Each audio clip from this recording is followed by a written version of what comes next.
தூய யோவான் எழுதிய நற்செய்தியிலிருந்து இன்றைய வாசகம்.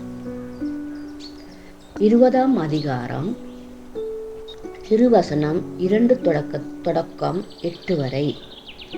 வாரத்தின் முதல் நாளன்று மகதலா மரியா சீமோன் பேதுருவிடம் இயேசு தனி அன்பு கொண்டிருந்த மற்ற சீடரும் வந்து, ஆண்டவரை கல்லறையிலிருந்து யாரோ எடுத்துக்கொண்டு போய்விட்டனர்.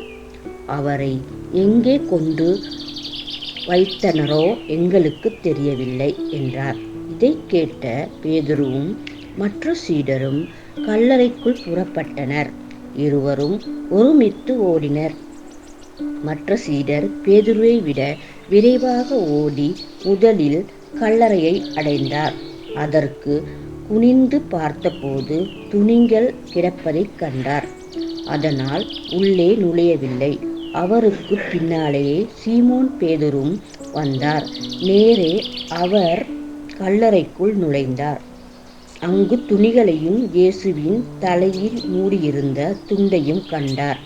அத்துண்டு மற்ற துணிகளோடு இல்லாமல் ஓரிடத்தில் தனியாக சுருட்டி வைத்திருந்தது.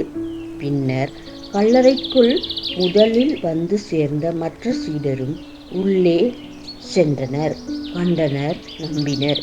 இது ஆண்டவர் வழங்கும் அருள்வாக்கு. இறைவா, உமக்கு நன்றி.